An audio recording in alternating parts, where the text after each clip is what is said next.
when I perceive people, am I perceiving like an amalgam of all of these, or is it almost like a snapshot? I think it depends on the person and the depth and duration of the relationship. Yeah. Right? Like that's the beauty of like knowing someone for a long time is you get to see all of the different layers and like how they like Yes. stack up together, and you get to see them in this mode and that mode.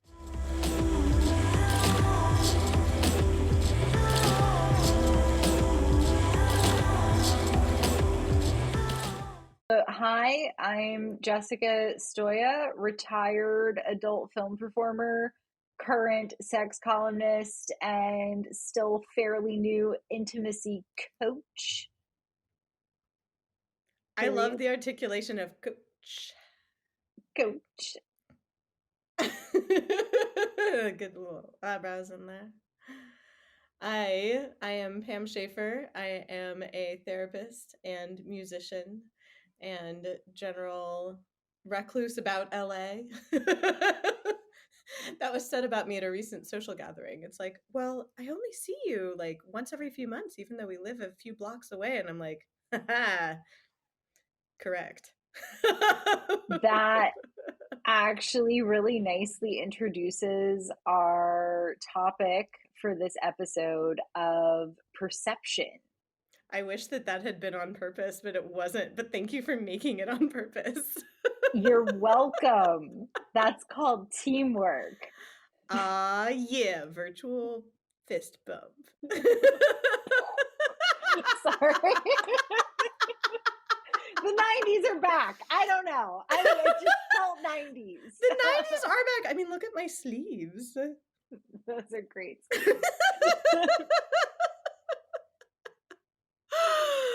Oh my goodness.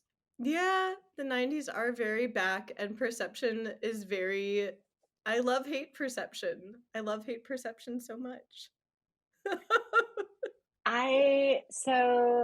My book, the Serbian translation, was finally accomplished, and it ended up being published by Laguna, which is like arguably the biggest, if not the biggest, the second biggest publisher in Serbia. Mm-hmm. And like they published like Britney Spears's biography and Taylor Swift's book, and I mean the Serbian translations of them, Yes. obviously, but perhaps not obviously. So they really hit the press hard, and they got me on one TV interview, and then people were like, "Oh, she's good on TV." Even with the like clunkiness of interpretation happening both ways. So then I did a series of TV interviews, and I've actually done so many that tomorrow's TV interview is canceled because the producers were like, this is no longer news. She's done enough TV interviews. And I was like, you know what? I also feel like I've done enough TV interviews. You're like, I didn't want to be the one who canceled, but I agree. I'm like, thank you so much for calling it, because I was out of dresses. My friend Milan, who did the illustrations for this version of the book, his day job is fashion designer, and he loaned me literally everything that fit me for all these different like events and stuff. And I just went in today to buy the dress that I had special made in my size, which I was going to wear tomorrow on the TV. And then Lydia called and was like, have you left Milan's? And I'm like, I have. And she's like, you got the dress. I'm like, I did. And she's like, oh no. And she explained the situation. And I was like, no, it's good, because now I don't have to worry about what to wear for London. And Yes. she's like, oh, good. And I'm like, yeah. And for me, it's the number one frustrating thing about being a professionally perceived person is you can't really repeat outfits often.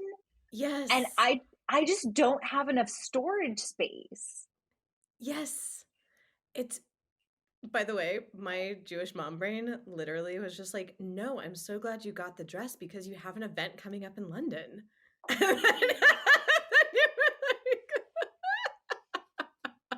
It's gonna be great. I'll get to see Laurie in person, do a weird thing on stage in a fabulous dress.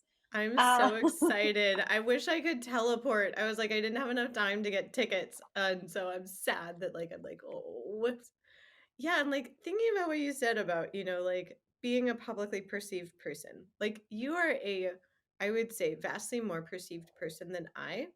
And even with I would describe it as like very niche levels of perception, it's very similar where it's like for all of like my music photographs and videos and all of those things, like there's only so many videos or photos I can post that are in the same outfit before it's like people think that they've like subconsciously probably think that they've already seen that image. And so they're like, oh, I'll go past it. or the algorithm. Yes. If you post photos that look too similar, Yeah. then it penalizes you. And so it's like literally like Instagram will not allow me to rewear my own clothing Yes. if I want people Yes. to see my pictures. It is bonkers. It is Yes. madness. This is not the professionally perceived parameters I signed up for 20 years ago. Yeah. Like the game has changed. Yes, the same thing happened like when I was performing live a lot more. Like there were certain outfits that like I pretty much only wear for performances and like I have like different like headpieces and things like that. Like and I don't know if you have this experience, but like when I'm in like performance mode, there's certain like it's costume where it's like, I know that if I'm wearing these certain things, then I can feel a certain way and I'm in like performer pam mode. Whereas like, I'm not gonna wear like my Maynard horns or like a halo or something like that in like everyday life. Like more power to people who do. Like well done. But for me, it helps me like get into that headspace. But like I would post photos from the shows, and people would think it was the same show because I was wearing like the same headdress and the same outfit and things like that. And I was just like, what? No, how many headpieces do I need to obtain? I wonder if this is why Taylor Swift changes clothes 50 times during a single concert, so that over the course of the tour, she has enough different looking images to satiate both the album or algorithm, to satiate both the algorithm. Oh my Hold on. god. There we go. To satiate both the algorithm and the need for things to look different for actual people. I feel like we just cracked the code. Because yeah, Never like you did. see that all the time at like higher level performance, and by higher level I mean just like lots of resources. Where it's like all the outfit changes, but I'm like, oh, that makes so much sense. Oh Yeah. my god. Because I think about like Yeah. older performances prior to social media. And yes, of course people would be in character. But it's like there'd maybe be like what, like maybe one outfit change or like a ooh, I'm wearing a different cape or something. Like, Yeah. like not something that's like that elaborate. Or like they come out in a cape and then they ditch the cape halfway through, and like it was all Right. very reasonable. Right. Right. Like I can get down with like, maybe like a cape transition, but like I don't have the resources to like wear like seven different outfits, much less No. try and put on seven different outfits. No, because you get, first of all, finding 7 different outfits that are stage worthy, that also match with the content of your show, Yeah. right? Like that's like for you, it has to match like the tone and the energy and the lyrics and all that kind of stuff. And for me, I was always trying to thread this needle of like sexy but classy. So Right. like, button down shirt made entirely of very see-through lace, or, Yes. like that sort of like energy. And it's really like when it becomes your job to go through an enormous amount of these outfits, it's really like you realize how narrow of a niche it is that you visually operate in. Yes. I feel like what you said, like nailing the tone of like sexy but classy. But I'm a person wearing clothes, but are they clothes? Like it's it's very much similar to exactly what you described, where for each piece of like for each song, for each piece of album art, for each like everything, there's a very defined visual. But it's like that means that then either like I know that lots of artists do work with stylists and I've thought about that, or like, you know, the artist themselves is the stylist in my case, where it's like then I'm picking every single visual element. But that means I get like, you know, maximum maybe 3 posts in that ensemble. Yeah. And then it's like I have to figure out some way to make it look like not that if I'm going to use it for something else. But it gets very like very costly because of that. And that's why like some people are just like, "Oh, why are you always like selling stuff on like Depop and things like that?" And I was like, "Well, it's not that I don't like stuff. It's just that there are some clothes that like when I'm not being perceived, I will wear nonstop, almost like a uniform. But like for public perception, like you can't repeat things because one, they might not match the vibe of what you're doing, but exactly what you said of like then people think it's the same thing and the algo thinks it's the same thing, which is bizarre. Like now that like you've blown my mind with this insight basically. Yeah, and it's unfortunate. I so we all got a little weird in the pandemic, right? I And mean that I is why we were friends is once you told me about the cat for beard incident, that is when I was like, yes, I need more of this person in my life. so I started an OnlyFans, which is now defunct because OnlyFans cannot manage to pay me in a definitely legal fashion. It's been like 8 months now that they haven't been able to do this. So I no longer make I'm off the photo set content train. I But just stared into the abyss on your behalf. so what I was doing was one photo set a week, which means I need one outfit a week. Right. And very quickly, I had done a nude photo set in everything I owned, including my Renaissance fair dress. And so I started getting really fucking stoned and drinking like at 8 p.m. I'd be like, all right, it's time to get sideways. And then I would Yes. go to the ends of the internet looking for different looking lingerie that would fit my boobs, my boob to rib cage ratio. Um, and so now I have, I think it's 4 drawers worth of lingerie, and it's all filed, right? It's all folded precisely and filed, and I don't know what to do with it because the market for my lingerie is guys who want to jerk off into it, and I'm like, I'm sorry, I am not letting something that a Russian woman spent 12 hours of her life beadwork embroidering get used as a spank rag. That's not happening. Literally. Yeah. I love the glasses tip to be like, I'm serious about this. I'm so serious. So I just have this Like, massive collection of lingerie, and like hardly any of it is practical. right, Visually it's great, right? Because that was the point. But right. like, is it practical? Can you easily get it off to pee? No. No, Is no, it something my boyfriend is interested in? Hardly ever. right, But like, right. I feel like what popped in my mind as you were talking about this is I feel like in some ways that is what occasionally my public persona is like, where it's like highly impractical and time limited and just a very small sliver of like the totality of me. And then it goes back in a drawer where like it lives for the next indefinite period of time until I need it again. so one year at the Adult Entertainment Expo, which, also has like the AVN Awards associated with it in Vegas, it was about time to go shopping for my outfits for the week. And I looked at my closet and I was like, you know what? I'm just doing a greatest red carpet AVN hits this year. That's what I'm doing. So I tried to dress down all of my previous award show outfits and just wore those throughout the week. Um, some people did notice, but they were like, oh, respect.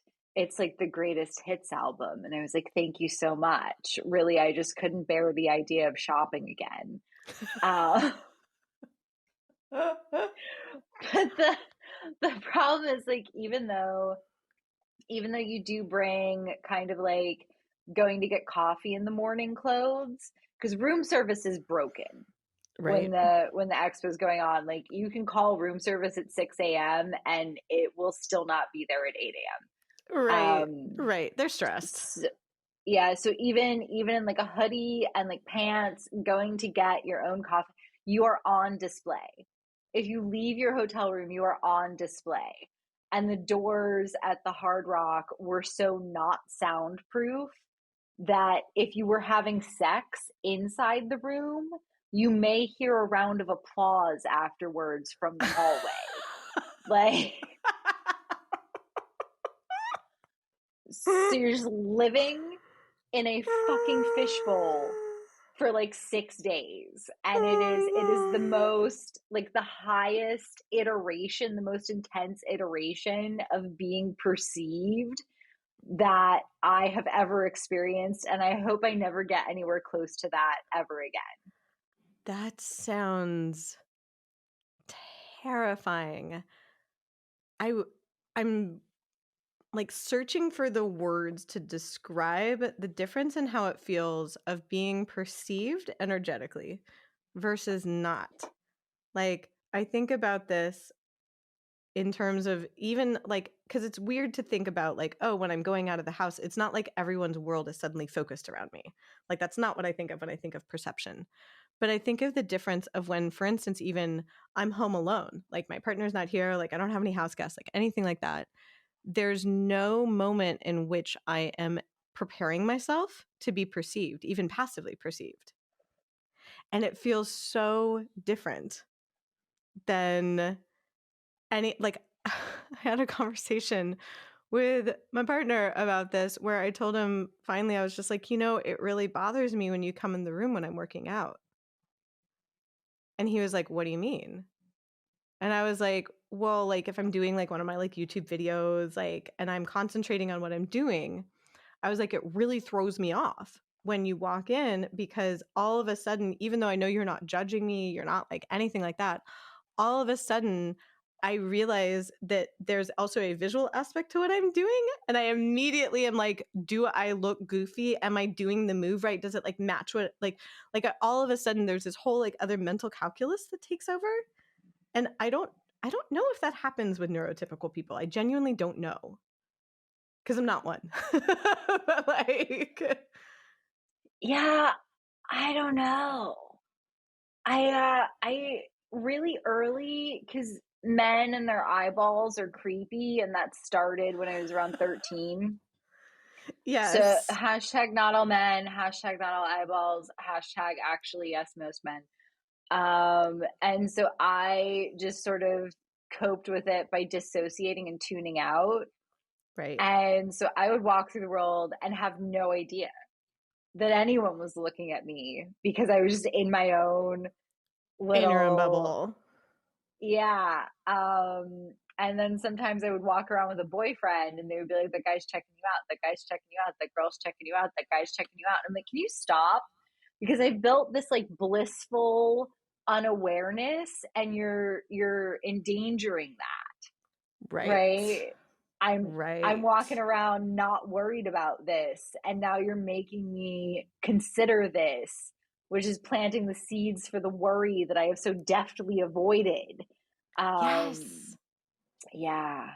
Well, and I know that I'm being perceived frequently because, and I don't know if this happens to you, but people frequently interact with me at a Mm. higher level than I have witnessed, not of everybody, but of most people that I spend time with outside of my house.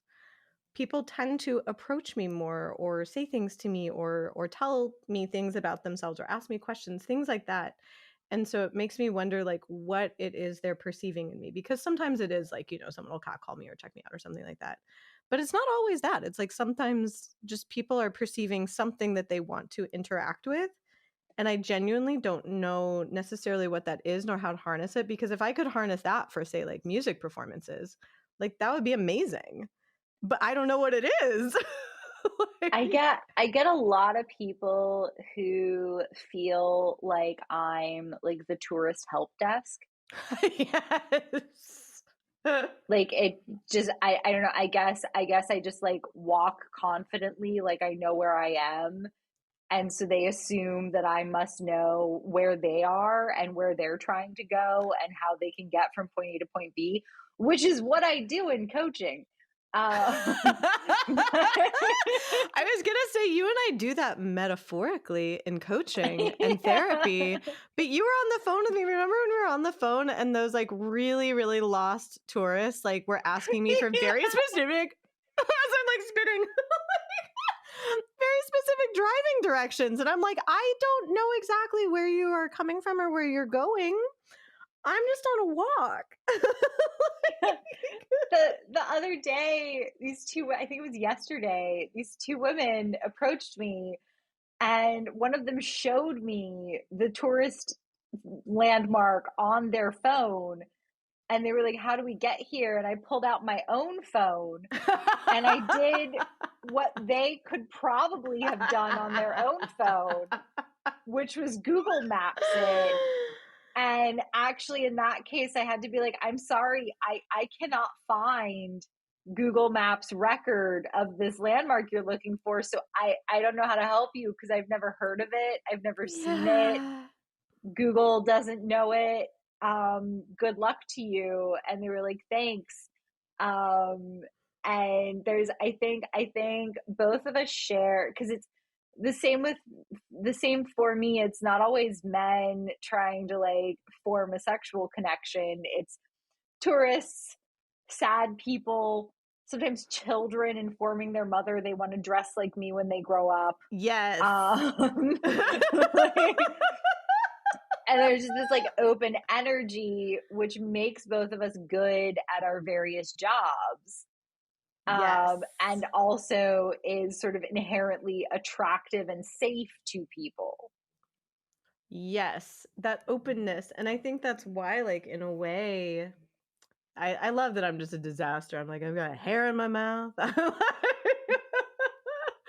um, in a way, that's sometimes why I have the reputation of neighborhood recluse, is that that kind of openness, while I do love it, it also sometimes is draining, like, not in a judgment way, like, it's not like I'm like, "Oh, the people who approach me are bad," or anything like that. It's more just like, it's so much energy output interacting that sometimes, like, Yeah. by the time I get home, I'm just kind of like, "I am a husk of a human being." Like, the battery is dead. My client day, because I have all of my clients on one day. I'm like, I do not do anything before the sessions start. I literally I lay on the couch and I watch television that has nothing to do with sexuality. Yep. And then I do all my client sessions. And then afterwards, my boyfriend is like, how are you? And I'm like, I'm giving you access to my Google Calendar so you do not call me when I am in session because the buzzing phone completely derails me and I cannot figure I can figure out how to put it in do not disturb mode, but I cannot consistently remember to put it in that mode and then take it back out of that mode. Yes. Right. Yes. And if I just go non-responsive for like a day and a half, people worry. That's the thing, is that's and I wonder about, like, I said to my boyfriend last night, I was like, "Do other people get as many messages as we do? Or are other people communicating differently, or does communication and perception feel different for other people?" Hmm. Because I'm the same way. Like, Tuesdays and Wednesdays are my big, like, sessions and supervision and coaching days. And I wish that Lori was here because Lori did witness me at, like, the height of the pandemic when I had like 30 clients, and then had started supervising people because there were more clients than I could reasonably see. Um, that it's like Lori described it one time as being like in the trenches, where it's like I'd like pop out for a hot second to get like water and a snack, and then like hop back in. And by like the end of the day, like I started calling it potato time because I'm like, I felt like mentally I was just kind of like a potato rotating in a microwave. Like we're not sure if it's baking, but it's rotating. Mm-hmm. It's just there. It's just a potato. Yeah. It could just Um, be drying out, or it could be turning uh-huh. into delicious food, uncertain. Uncertain outcome. Yeah, it was very that. And like by the end of days like that, like I actually don't have it in me to like respond sometimes to messages.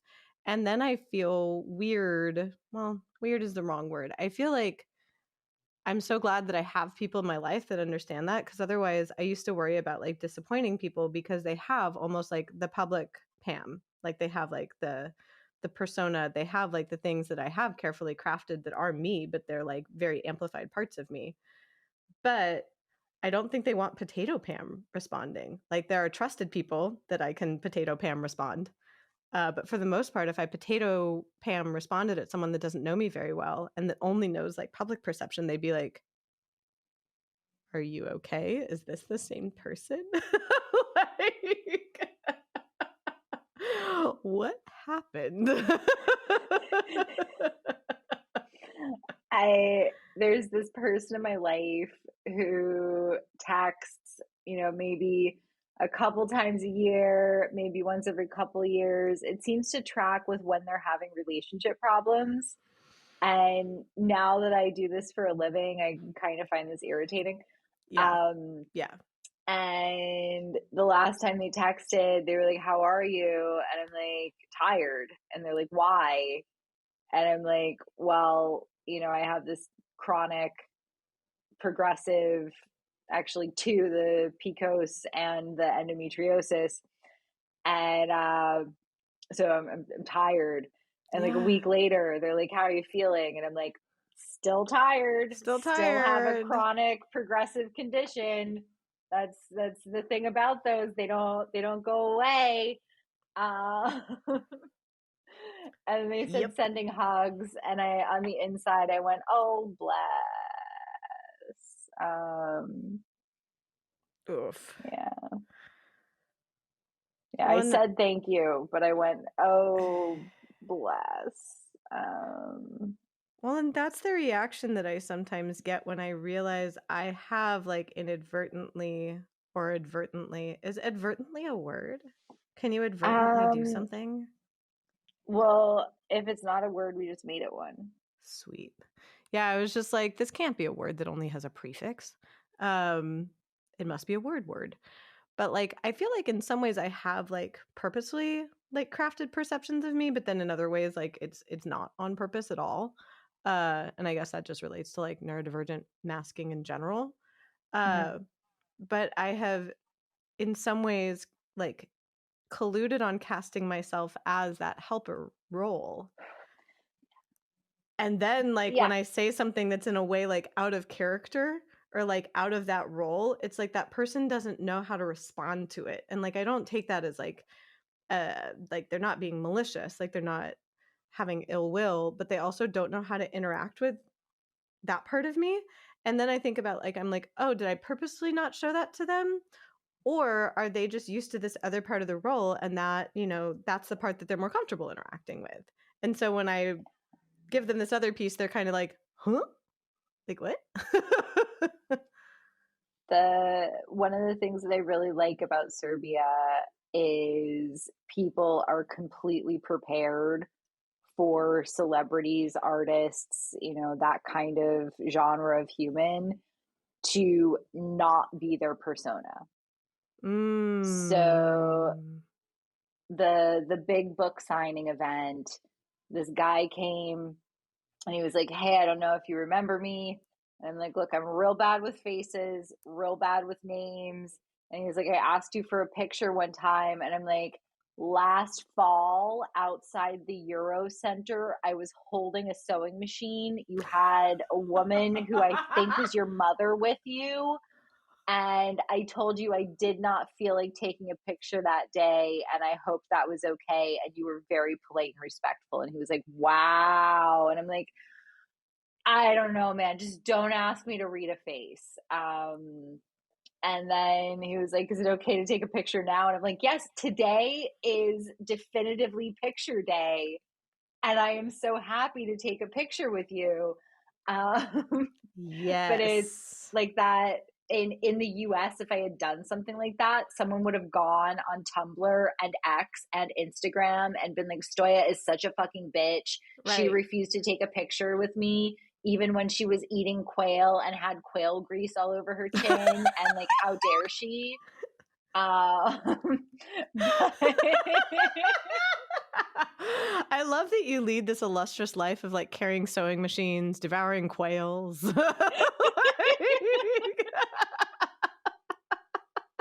Like, what an interesting day. it was 2 different days, but the quail thing really happened. And I was like, I really don't feel like taking a picture right now. And they're like, but I'm here right now.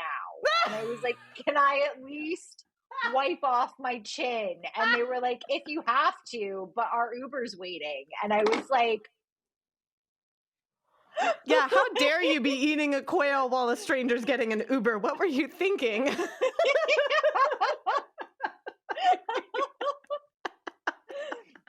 so there's also this like difference in the way each culture perceives, which is a big part of why I'm so comfortable here, because I can just be like, I don't feel like being Stoya right now. Yeah. I'm sorry. And they're like, no, it's fine, you're a person. And I'm like, you see me as a person.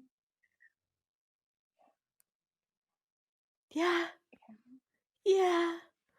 Like, People are going to get the impression that I hate America. I don't hate America. I just found being a semi-celebrity in America completely exhausting.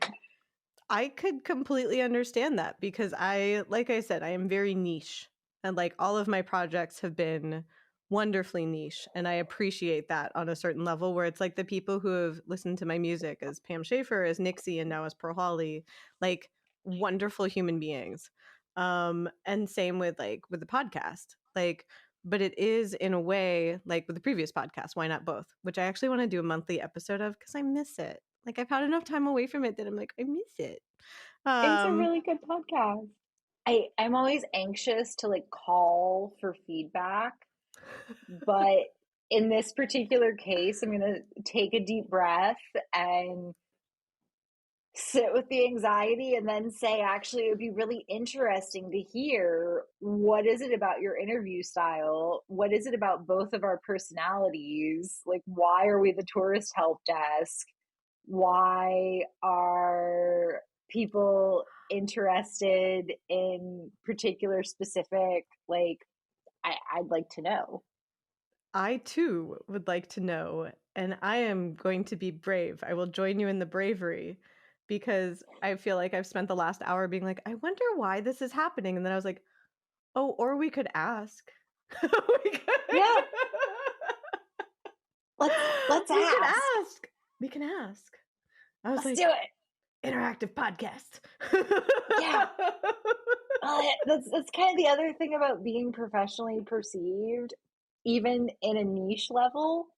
You hear so much of other people's opinions, but Yeah. it's hardly ever the stuff that you're actually curious about. Yeah.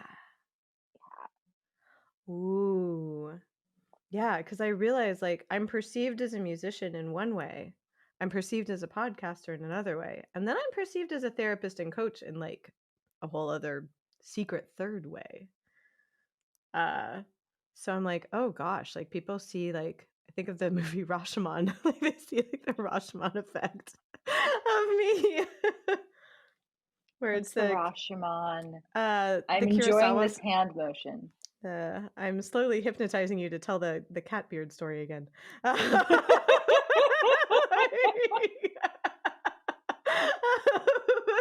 It's the We've Kuros. synced up. Right. Oh, I love that now I'm trying to like have different phases of circles. Oh my god. Like this is great. Who needs a For stim the toy? record, for the record, we're both sober. This is just us.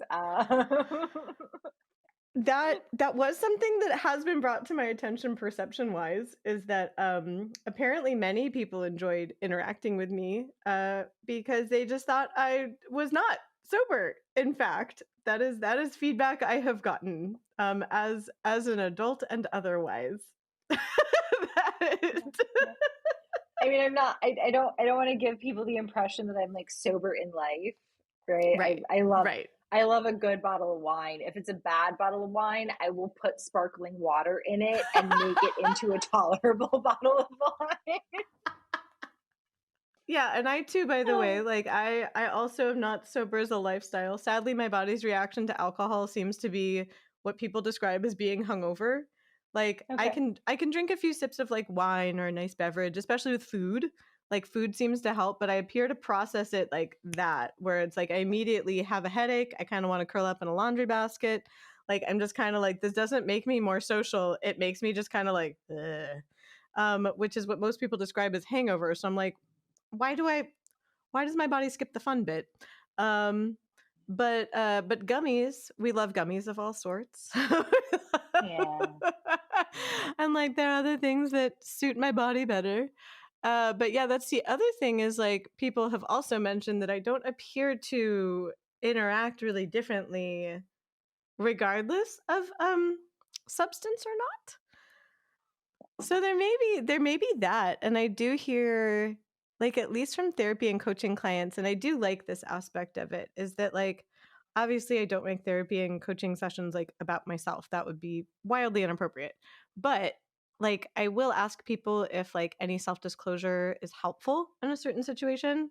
Um and I will also, like, in like my bio and when I'm talking to people, like I will disclose enough about who I am that like a lot of people have said that like they see kind of like parts of themselves in me, and that makes them feel more comfortable because I'm not just like a blank slate. They're like, "Oh, okay, like this person's also creative, they're also ADHD, they're also, like things like that where they're like, "Oh, I can see that this person has like similar enough lived experience that they're like, "Oh, okay, like this person, I can see myself in them."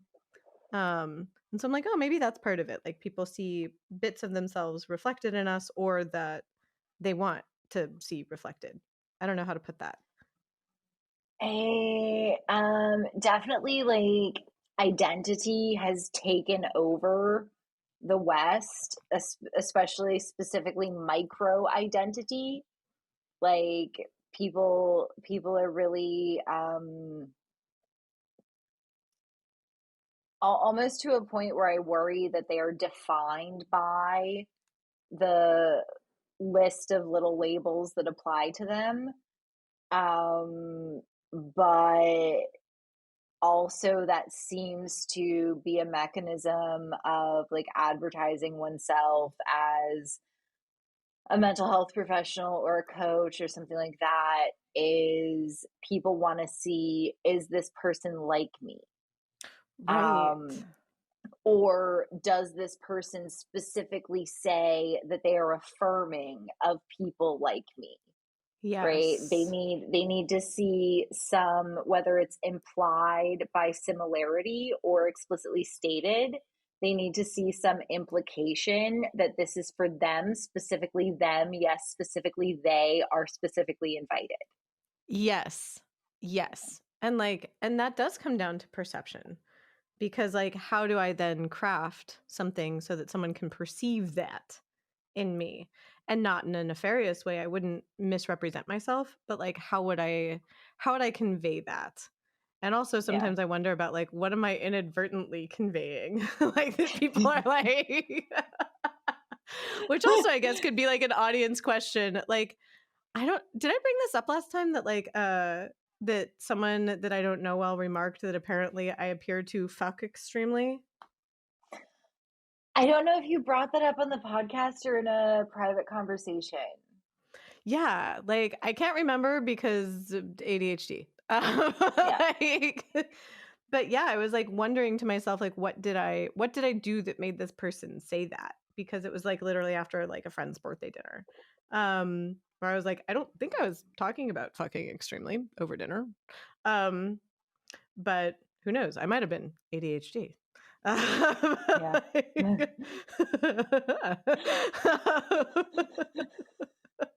But I do just wonder sometimes, like, what am I inadvertently conveying? Though I did get this reminded me, I got the best cat call, which I never thought I'd say. But I was walking to a friend's gathering down the street, actually, where it was remarked upon that I was everyone's favorite recluse. Um, and this guy like was at the gas station that I was walking by. He was like, "Hey," and I was just like, "Oh God, what's gonna come next?" And he's just like, "Hot damn, that's the way to dress for your figure." That is amazing. Right? That is a compliment. Yes. And yes, it was definitely delivered in like a very like straight way. Like it was not at all like, a queer, what a great outfit. It was very much like a straight, what a great outfit. But what a way to say that. And so I responded being like, wow, thank you. Because like, of Yeah. course I had like picked out an outfit that I'd like to, go do the thing. And I was just like, wow, that was catcalling with like 0% of a threatening aura. Yeah. Like, That's really, that was just a compliment. yeah. And yes, Yeah. it was delivered loudly. But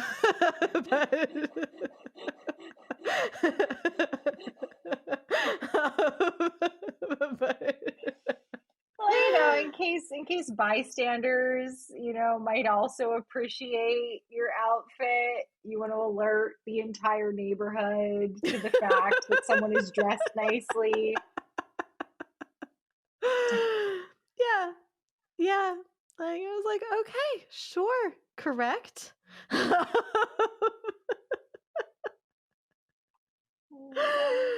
Oh my gosh.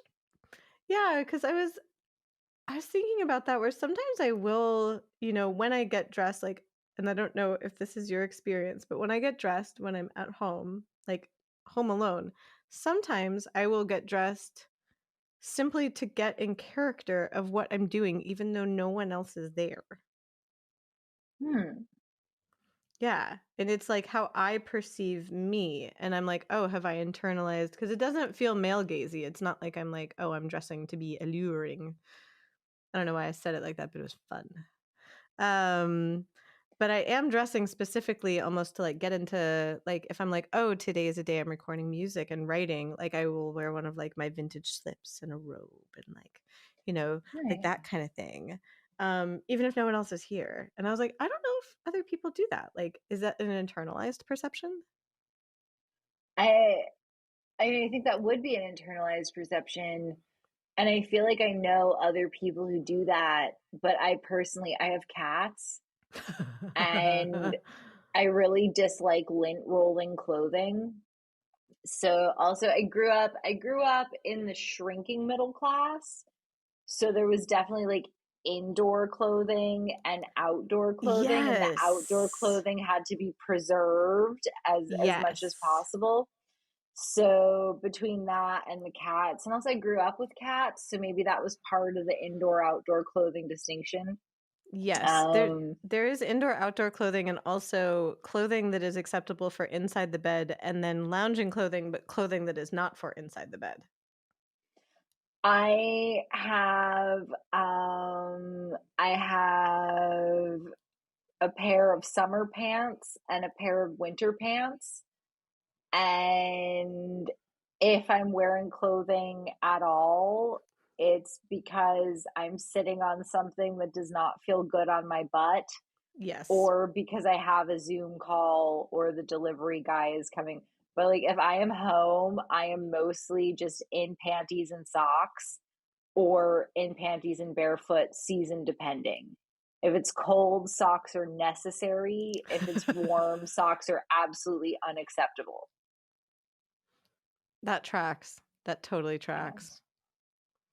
That's But fascinating. then when it's like time to like I can do a podcast in my winter it is cold hoodie. I'm still an American. I want climate autonomy in my home. I just haven't adapted enough. I don't think I ever will. Oh my god. Oh, that's so true. Climate autonomy. I just realized that does totally affect what I wear because, like, I do have, I would say, inside clothes and outside clothes for sure. I have inside the bed and not inside the bed clothes. Um, and it is suited to like the climate that I have arranged in my home.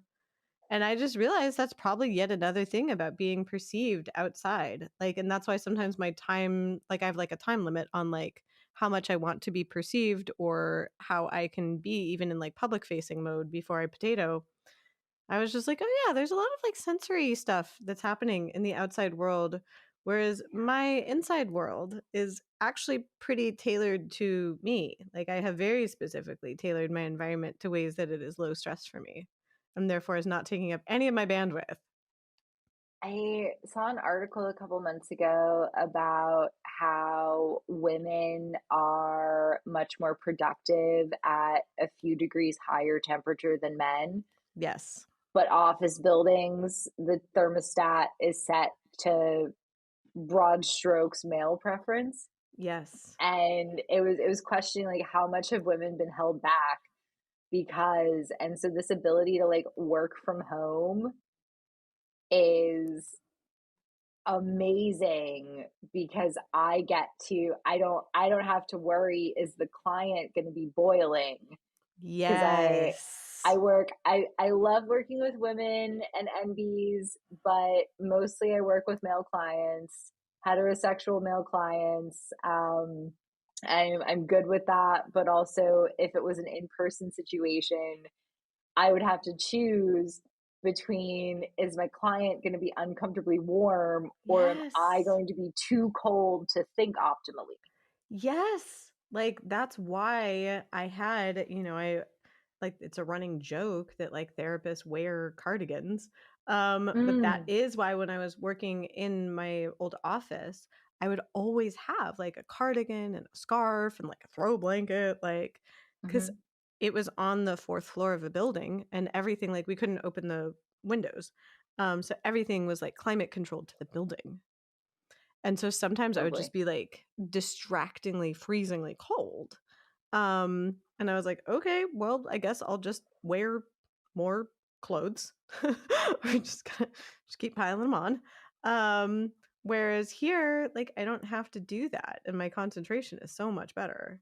Like because I'm not worried about necessarily like, do I need the 4 layers of clothing? Yeah, and also I feel like being in the cardigan and the scarf with the blanket over your lap, it sends a certain like, you know, auntie kind of vibe that is not Yes. necessarily the vibe that one is I mean, I can see how it could be comforting and cozy, but I prefer to project competent and curious. Um, Yes. Yes. yeah. It is very hard to convey that when you're basically like the inverse dance of the seven veils. Yeah. And then if Like, it's the week before my period and I get hot all of a sudden, and then here I am, a former porn star, everyone knows it, and I'm stripping off layers, and it's just not.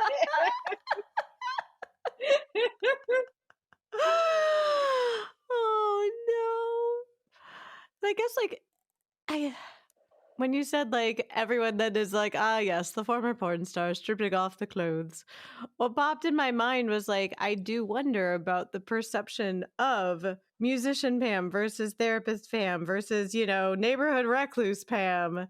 Like, when I'm doing all those things, are those images of me in other people's minds? And then I thought of the ways in which I know so many different people and was like, huh, when I perceive people, am I perceiving like an amalgam of all of these? Or is it almost like a snapshot? I think it depends on the person and the depth and duration of the relationship. Yeah. Right? Like that's the beauty of like knowing someone for a long time, is you get to see all of the different layers and like how they like Yes. stack up together, and you get to see them in this mode and that mode. And Well, and Yeah. that's always my test of like when I date people is I want to see them in different contexts with different people. Because I know that I can be a very adept behavioral and linguistic mirrorer. Like it is something I Mhm. don't do consciously. Like now I understand it more, and so sometimes I actually stop myself from doing it. Um, but like I can basically like occasionally people will be like, "Oh my god, like I love talking to you so much. Like I like you so much." And there's no polite way to be like, "Well, it's because you like yourself." Like all I'm doing is reflecting back to you. You don't know me. Like, I'm like, great, you have like healthy self confidence.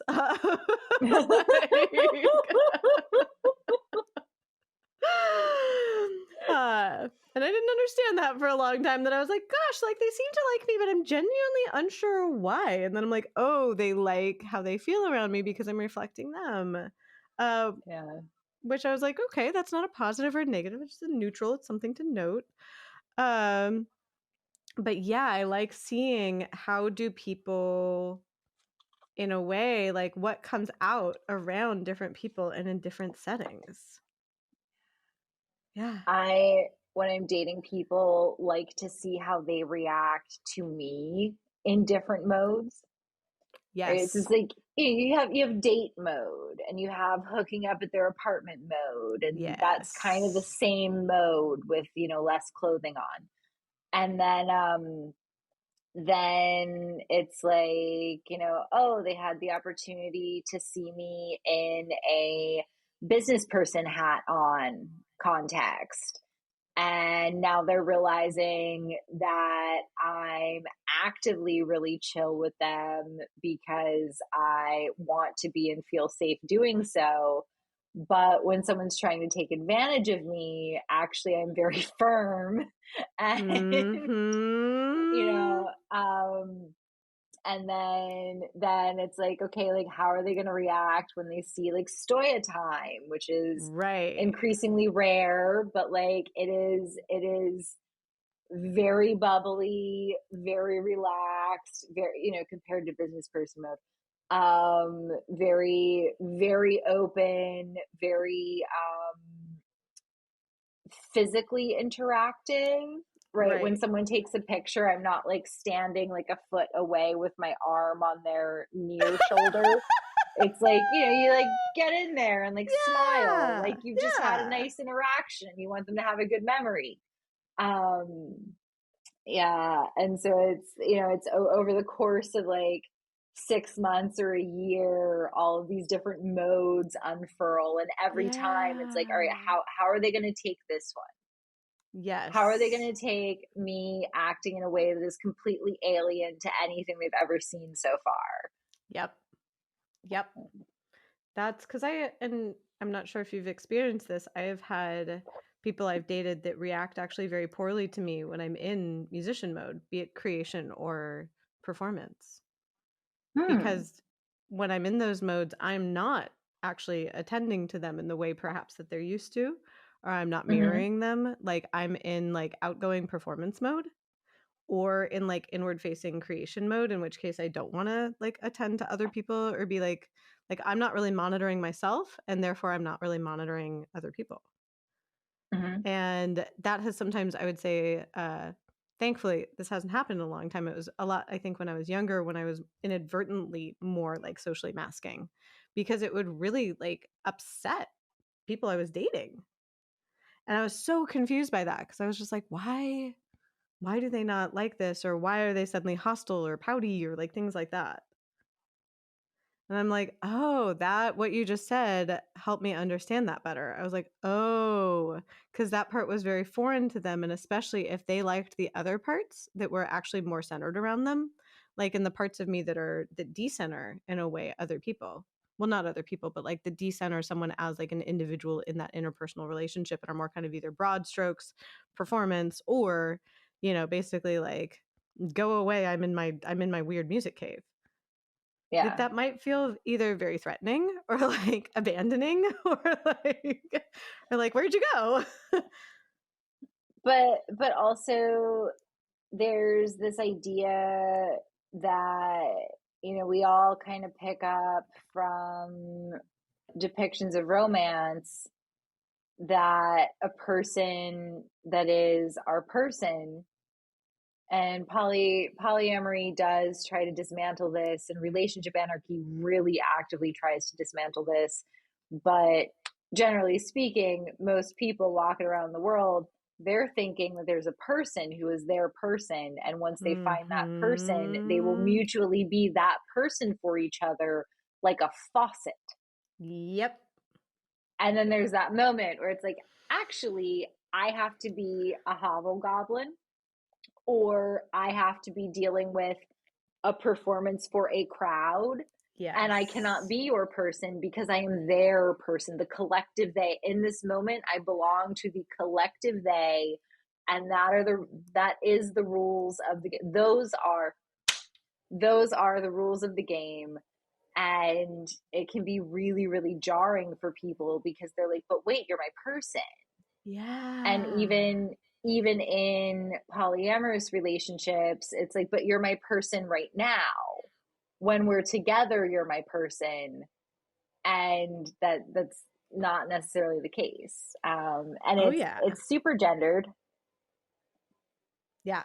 I find that it can be very highly gendered, and it also, in regards, I'm glad that you brought that up in like the context of non-monogamy, where it's like I've found that it's important to state what your expectations are if you're interacting with, say, like either multiple partners at the same time, or if you're going to an event with one partner, like as your date, like someone else is already going to be there, like, to talk about what the expectations are. Because I've lived through, I was just like, she's lived it. I feel like a reductress headline of like, like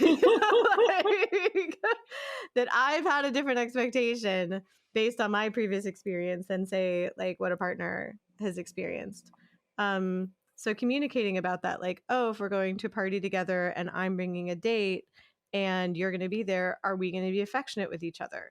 Like, how affectionate with each other are we going to be? Are we expected to basically, when you go to a party with someone and you're kind of like the touchstone, like, are you my touchstone, or should I pick another friend as like a touchstone? Like, what's the vibe? So I'm going to say, on the subject of communication, please do communicate to us the answers, your own personal answers to the questions we have posed about how we are perceived and why and in what ways and all that kind of stuff. Please be kind. No barf emojis. I really don't like barf emojis. And this has been absolutely lovely as always, though Laurie was missed. Yes. This has been delightful, and I am so curious. I was like, do I have any caveats about perception? Oh yeah, I know that I laugh a lot. That's one comment that people say a lot. They're just like, "Do you know that you laugh a lot?" I was like, "Oh, I'm here too. I'm well aware." That's the point of life. Exactly. So I'm like, no barf emojis, no commentary on the fact that I laugh a lot. Everything else, fair game. I'm super curious. And thank you for tuning in.